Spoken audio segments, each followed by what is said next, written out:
Miss হবে না আপনার পছন্দের টিভি শো। দেখুন জি5 অ্যাপে একদম ফ্রি। জজ সাহেব, আমি আপনার কাছে মহামান্য আদালতের কাছে হাত জোর করে ক্ষমা চেয়ে নিচ্ছি, কিন্তু আবার উঠে দাঁড়ানোর মতো অবস্থা নেই। সেই ক্ষমতা আমার কাছ থেকে কেড়ে নেওয়া হয়েছে, আমাকে হুইল চেয়ারে বসিয়ে দেওয়া হয়েছে।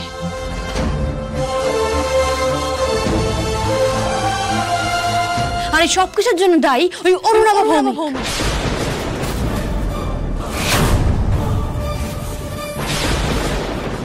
ওই লোকটাই আমার এই অবস্থা করেছে। আমি উঠে দাঁড়াতে পারি না, আমাকে এখানেই বসে থাকতে হয় ওই লোকটার জন্য। ওই লোকটা দায়ী।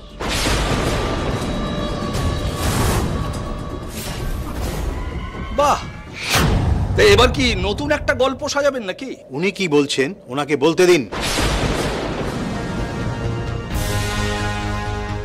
I am sorry. Thank you জজ সাহেব। জজ সাহেব, উনি অনেক অপরাধ করেছেন এর আগে, শুধুমাত্র প্রমাণের অভাবে উনি অপরাধের শাস্তি পাননি, ছাড় পেয়ে গেছে। কিন্তু ওনার অপরাধের লিস্ট অনেক লম্বা জজ সাহেব, অনেক বড়।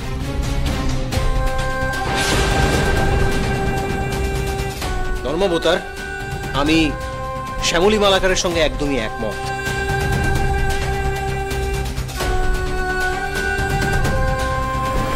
অনিকেত মল্লিক কেসের জন্য আমি আরো দুজন সাক্ষীকে কাঠগড়ায় ডাকতে চাই।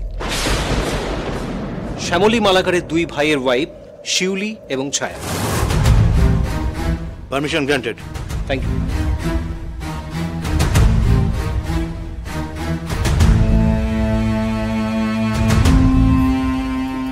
প্রথমেই আমরা ক্ষমা চেয়ে নিচ্ছি আদালতের কাছে আমাদের ভুলের জন্য। আমাদেরকে টাকা দিয়ে বলা হয়েছিল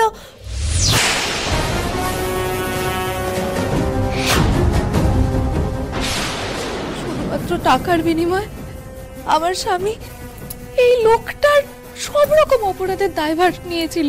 আপনি বিশ্বাস করুন ধর্মবতার, এসব কিছু মিথ্যে। চুপ করুন আপনি। আপনারা নিজেদের জায়গায় গিয়ে বসুন প্লিজ।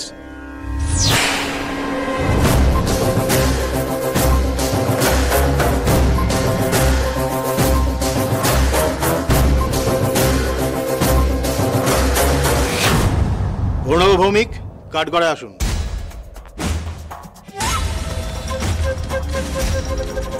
এবার আমি আমার রায় ঘোষণা করব। সমস্ত সাক্ষ্য বয়ানের ভিত্তিতে এই আদালত অরুণাভ ভৌমিককেই দোষী সাব্যস্ত করছে। অনিকেত মল্লিকের বিরুদ্ধে মিথ্যে খুনের অভিযোগ আনা আর সাক্ষীদের জোগাড় করে মিথ্যেভাবে অনিকেত মল্লিককে ফাঁসানোর চেষ্টা। অনিকেত মল্লিক আর মন্দার চৌধুরীকে বেকসুর খালাস করে দেওয়া হচ্ছে।